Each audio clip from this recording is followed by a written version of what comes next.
Gospel says, "From that time on, Jesus began to show his disciples that he must go to Jerusalem and undergo great suffering at the hands of the elders and chief priests and scribes, and be killed, and on the third day be raised."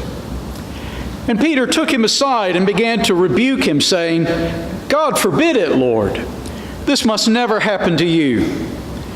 But he turned and said to Peter, "Get behind me, Satan, for you are a stumbling block to me, for you are setting your mind not on divine things, but on human things."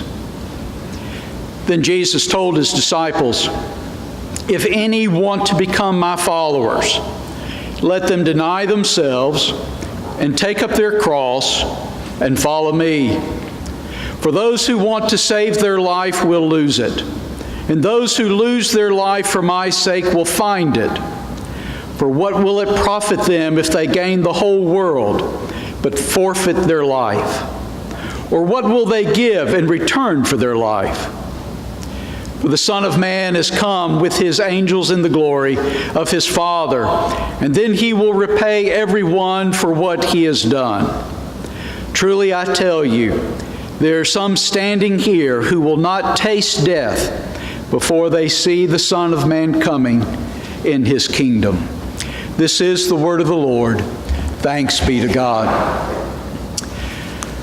Jesus has heard the disciples declare their allegiance to him and declare that he is the Christ, the Messiah, the Son of the living God. And he tells them in an odd statement that feels like an odd statement. He says, "Now don't go around telling anybody about this." And we find out why he says that is because they're really not ready to go around telling everybody about this. And Matthew makes the point of saying that from this time on, between now and the time they get to Jerusalem, Jesus begins to share with them the fact that he is going to suffer and die on a cross, but that after that he is going to be raised back to life. He does that 3 different times here in Matthew's Gospel, getting them ready for what is to come.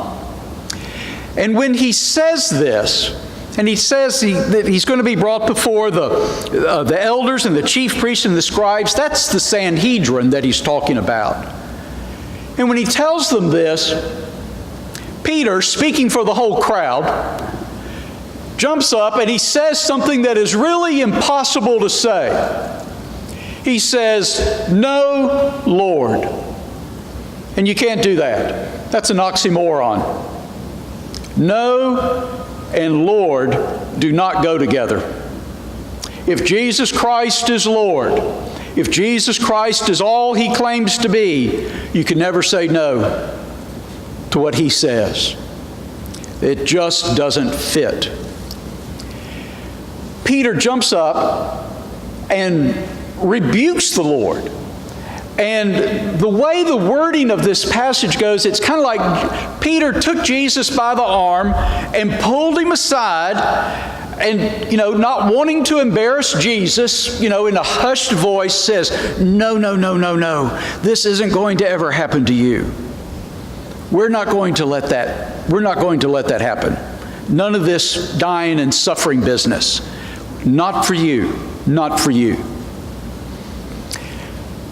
It indicates why they weren't ready to go around telling people Jesus was the Messiah. They didn't understand what being a follower of this Messiah meant. Peter wanted the glory without the suffering. Peter wanted his Messiah to be that ruler who was going to come and exercise such authority on this planet that he was going to kick Rome out of Jerusalem, and those Roman soldiers were going to get sent scurrying back to Italy, and he was going to establish Israel to have its proper place in this world. That's what they wanted their Messiah to do. That's who they wanted their Messiah to be, and that is in no way what Jesus had intended. That was not in the Father's game plan. And so after having just said to Peter, after he does his wonderful confession, God himself gave you this word, he now turns to Peter and says, Satan, get behind me, or get out of the way, or leave me alone. And what immediately had probably come into Jesus' mind when Peter did this was the temptations that we read about earlier in Matthew's Gospel, where Jesus goes out into the wilderness for 40 days and 40 nights, and Satan visits him and offers him the kingdom without suffering. Offers him everything if only he would bow down. No suffering attached. And in Luke's Gospel, when it tells the story about the temptations, Luke makes the note that Satan waited for an opportune moment to come back. Well, Satan's back. Because that is what Peter wanted. He wanted the kingdom without the suffering that was attached to it. And Jesus would have nothing to do with that, because that was not God's plan and not God's purpose for him. So he says, Peter, Satan, get behind me. You don't know what you're talking about. Jesus understood that he came to die. Jesus understood that he freely gave himself into the Father's will to go this course and to suffer at the hands of all humankind, and to be willing to die a horrible death in order that you and I might have salvation. He understood that, and he freely gave himself for that. And he also understood that those who would follow him were going to be suffering also. And so he goes on and he instructs the disciples and tells them, this is what your future as my disciple is going to look like. You're going to have to deny yourselves, take up your cross, and follow me. 3-step plan. Deny yourselves. That is not the same as self-denial. Let me describe the difference. During the Lenten season, I hear people say things like, I'm giving up chocolate for Lent. That is self-denial. Or they say, I'm going to give up soap operas during Lent. That is self-denial. And frankly, that gets my goat. Because I think there may be somebody out there that chocolate is hindering their walk with the Lord, but I'd be willing to bet there's not too many. If you want to give something up that is hindering your walk with Christ. Commit to doing it for the 40 days of Lent. And then ask God to give you the strength and the power to keep on doing it. Don't give up chocolate and think you've done something wonderful. If you're going to do that, give it to me. That is self-denial. That is not the same thing as denying self. Denying self means that you obliterate every selfish interest that you have. You obliterate it. You do away with it. And in its place, you enthrone God as the center and circumference of your life. And that everything that you do and everything that you are about hinges on the fact that Jesus is Lord of all and Jesus is Lord of your life. And it is only the interest of Jesus that concerns you. It is only the interest of Jesus that occupies your mind. It is only the concerns of our Christ that guides and directs your life in all that you do. That is denying self. That is dethroning your self-interest and your ego and putting Christ on the throne to rule and reign in your life. Most every Sunday we come here and we pray, "Our Father who art in heaven, hallowed be thy name." We go on to say, "Thy kingdom come, thy will be done on earth as it is in heaven." That is denying ourselves. We want your will to be exercised in our lives in the same way that your will is exercised in heaven, because you are Lord of all. That's denying ourselves. Jesus says, if you're going to follow me, you're going to have to deny yourself. I'm going to have to be Lord. None of this not so Lord business. I'm going to have to be Lord, and you have to deny yourself. And then you have to take up your cross. That means you take on the burden of sacrificial service. That means you take on the burden of denying yourself to such a point that you see the interest of others and the needs of others before you see your own needs. That means before you carry out anything that you want, you make sure that the needs and the interest of others takes precedent. As a child, I remember hearing the acronym of JOY: Jesus first, others second, and yourself last. That's taking up the cross. That's taking up the burden of sacrifice. The burden that Jesus modeled for us when He took up His cross and died for us. And that act of service and selfless love that provided me and you our salvation. And then He gives the simple instruction, thirdly, to just simply follow me. Have you ever played the game Follow the Leader? Have you ever played the game where you get in a lineup and whoever's first in the line is the leader? And typically you start walking around and the leader will do silly things. Maybe try to scratch their head and rub their tummy at the same time while they're walking, and you're supposed to do just exactly the same thing. Or maybe the leader will start jumping and then you're supposed to start jumping. And whatever the leader does, you do.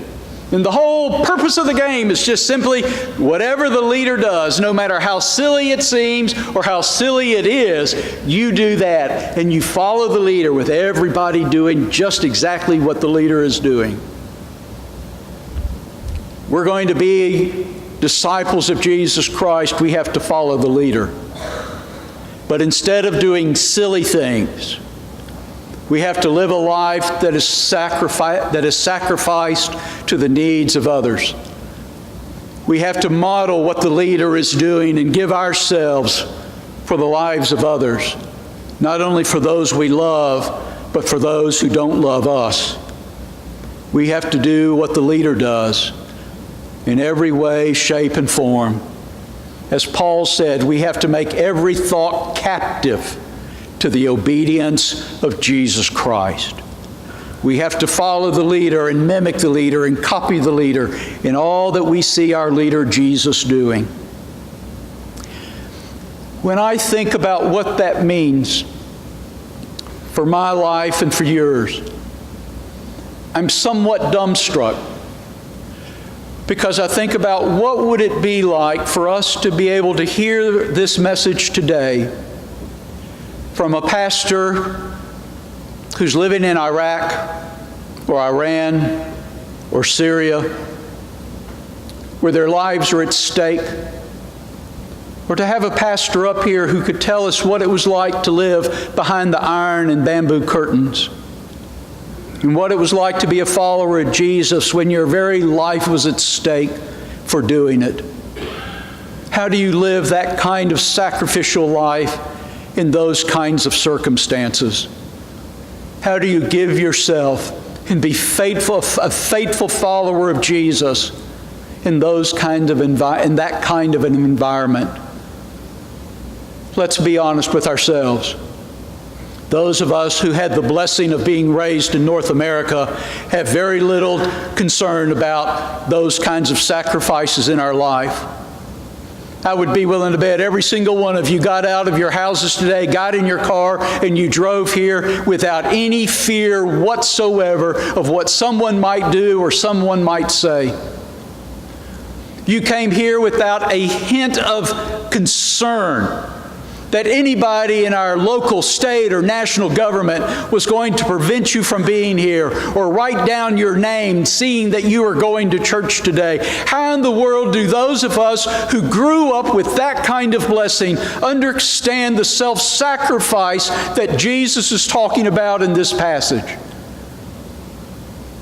How in the world do we grasp the commitment that it takes to be His follower when we have so much freedom to do what we do? Another thing that gets my goat is when I hear people talk about, well, you know, all these problems that we're having is because they took out prayer in public schools. And I just want to say, give me a break. As long as there are tests, there will be prayer in public schools. And there's not a thing anybody can do anything about it. If that's the cross you bear, then you better get another life. You better get another life if that's your chief concern. I mean, I've heard idiots say they took prayer out of public schools. That's why the hurricane hit the coast. Oh, please. Please. Before there were ever schools, there were hurricanes hitting the coast. How do we understand what that kind of life of sacrifice means? How do we understand as Christians here in this country and here in this community, understand what it means to lay our lives down for others? To give ourselves in following Jesus Christ at the cost of all that we have and all that we are. I don't know. I don't know. We've got it so cushy. We've got it so good. How do we understand what Jesus is talking about when He says we are to deny ourselves, take up our cross, and follow Him? How do we kill self with the lives that we live and the ease with which we live it, and enthrone Jesus Christ to be Lord of all of our lives? I wish I had a 12-step plan for you. I wish I could say, this is how we do it. This is how we manage it. This is how we'll be faithful followers of Christ. When we've got it so easy and we've got it so good because of where we live. And for most of us and for many of us, we've got it so good because of the families we've been placed in. And we've got it so good because of the church family we've been made a part of. How do we live that kind of life when so many believers across this globe are worshiping this morning in small groups and in houses without any trappings of sanctuary? They're just followers of Jesus Christ who get together to read the Bible and to pray and to have somebody teach them. And they will sneak out of those houses by ones and twos so as not to attract attention for where they are or what they're doing. How do we compare our lives of service and sacrifice to people who live like that and who are faithful followers of Christ? It shames me. It shames me when I think how good I have it and how I struggle to make Jesus Christ Lord of every aspect of who I am on this earth. My only hope and prayer is that by the Spirit's presence within me, He will teach me and help me understand what a life of denying self, taking up a cross, and following Him means in this day and time, with the blessings and the abundance that I've experienced, because by the grace of God, I was born in the United States of America. I pray that His Spirit will teach me what that means, and will teach all of us together as we seek to be faithful followers of the Lord Jesus Christ. And that He will never find us saying, "Not so, Lord," but will let Christ reign in our hearts and lives from this day forward and forever. By the grace of God in our lives, may He make it so. Amen.